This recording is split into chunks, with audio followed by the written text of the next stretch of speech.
Hey everyone, how's it going? Welcome to a Bloodborne Intermission. Before we finish the game off, I wanted to take some time out and collect some things and show some things off that I've been missing up till now. Think of it like a bite-sized bonus episode on the path to 100%ing the game. So first off, when we last left, the little girl, she had left her home in search of her parents, only to be killed by the pig in the sewer. We brought her ribbon back to her older sister, and her older sister seemed a little bit off a rocker. Coming back, the older sister is gone too. We find her body and the ribbon at the bottom of the ladder near the troll. She evidently did not make it as far as her sister. While we're in the area, we can stop back at the gate to the cathedral ward that you opened with a hunter chief emblem. If you choose to use the shortcut through the church workshop instead to get to the cathedral ward, you can open this gate from the other side and you'll see messengers crowded around the lever. I believe this is also an effect of having high insight, and it's quite unique because you don't find messengers crowded around levers like that anywhere else. Next off, I want to quickly demonstrate something I've talked about before. When performing a visceral attack, look closely at your character's hand, and you can see it transform very slightly into a claw.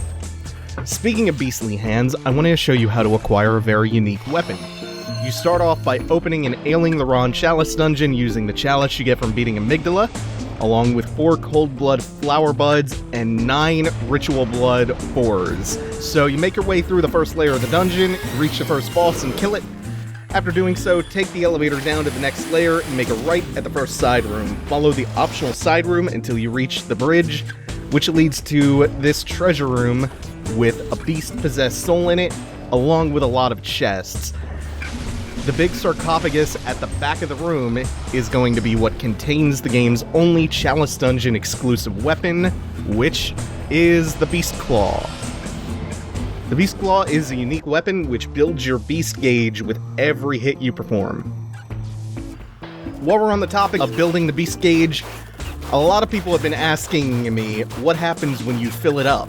There was a lot of early speculation about a hidden beast mode transformation mechanic tied to your beasthood, so to fill the gauge up easily, equip some gear with high beasthood, like the Ashen Hunter set from Jura, equip the beast claws gemmed with fire gems, transform them, spam L2 on the church giants, and when the gauge fills all the way, nothing special actually happens. You do a lot more damage though, no hidden transformation there. Next up, we're going to speak to a friendly Jura. To make him friendly, you need to go through Old Yarnum once, avoiding him, kill the Bloodstarred Beast, and then travel backwards from either the Bloodstarred Beast Lantern or from Parl's room, killing no beasts along the way. Climb his ladder, pledge not to hunt the beasts of Yarnum, and you two will be best bros. Well, how did you get in here? It's no matter. What brings you to Old Yarnum? I've no interest in matters further up, but you must not disturb this place. The beasts do not venture above, and mean no harm to anyone. If you still insist on hunting them, then I will hunt you first. You understand me? Yes, very good. I no longer dream, but I was once a hunter too. There's nothing more horrific than a hunt. In case you fail to realize, the things you hunt, they're not beasts. They're people. One day you will see. It's time you got going. But first, a farewell gift. I have no use for it anyway. What is it? Surely I need not repeat myself. Go, I say. You have the whole night to dream. Make the best of it. Next, if you go to the abandoned workshop and look at the abandoned doll very carefully, you can see her finger twitches very, very subtly, indicating that she may in fact be alive. This also happens with a Hunter's Dream doll at 0 insight. Next, we're delving back into the woods to pick up a few things that I missed on the way. First up is going to be the Clear Deep Sea rune, which gives you 100 slow poison resistance, and this one is found behind the big tombstone guarded by a giant snake ball. There's also a Deep Sea rune granting 200 frenzy resistance at the bottom of a small canyon with 2 giant snake balls in it. In this canyon, you can find not only the rune, but there's also, I believe, some bloodstone shards, and maybe even a chunk in here. I can't remember. Nope, a shard. Finally, if you follow the path where the tree branches form a tunnel overhead, you can eventually come to a jumpable gap. Jump it, you'll find the Graveguard mask along this path out here. This is the headpiece for the Graveguard set, and it's on a ledge just above where we got the rest of the Graveguard gear.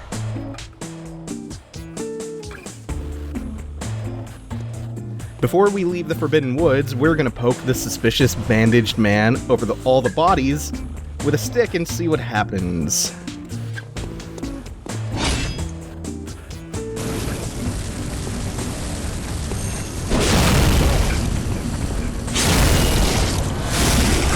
Screw this. Was it your animal intuition?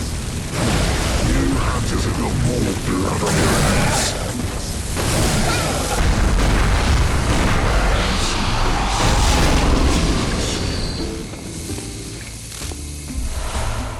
Next up, I decided to kill Adela the Nun since she has no more new dialogue or story. Her questline just kind of goes nowhere. Oh, she's laughing that off. And for killing her, you actually get a unique rune called Erden Writhe. This rune grants you quicksilver bullets for performing visceral attacks. Writhe sees a subtle mucus in the warmth of blood and acknowledges visceral attacks as one of the darker hunter techniques. Visceral attacks restore quicksilver bullets. Human or no, the oozing blood is a medium of the highest grade in the essence of the formless Great One, Erden. Both Erden and his inadvertent worshippers surreptitiously seek the precious blood. Only 2 runes left to grab in this video. The next one is going to be here in the Nightmare Frontier that I missed during the main playthrough. You get the stunning Deep Sea rune here, which increases your rapid poison resistance, and you get it by going through this tunnel near the path where Patches kicks you off the cliff. Fight the lost child, hang a right, drop down the path, and you find the rune at the end of the path. And also a little rampway that leads down into the swamp from an alternate direction. And there's some crawlers here, which all drop cold blood dew.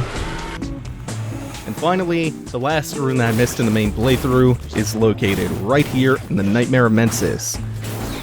To get to this rune, teleport to the Murgo's Loft bottom lantern in the Nightmare of Mensis, follow the path backwards down the hill towards the beginning of the level, and you will encounter 3 giant lost children. Fight them off while avoiding the gaze of the Brain of Mensis, and then when they're all dead, turn right, and you can find the Eye rune, which is a worse version of the rune that you get from killing Master Willem. Next, you can see when approaching Patches from the other side of the locked door before unlocking that as a shortcut on the first floor, he's got different dialogue for you.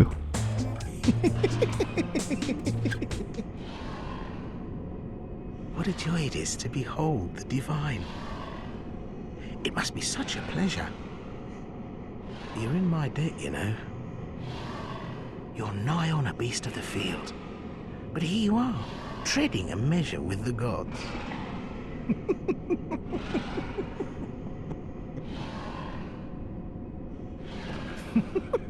Are your feet as fat as your wits? Oh, cease this dithering. Take the plunge. Throw yourself to the wolves. And his dialogue changes once again after killing his master Amygdala. Well met. This is a most pleasing encounter. You see, I must depart ere long. My god is lost to me, so I must away to find another. If the fates are kind, our paths may cross again. Sooner still, if you were to take the leap.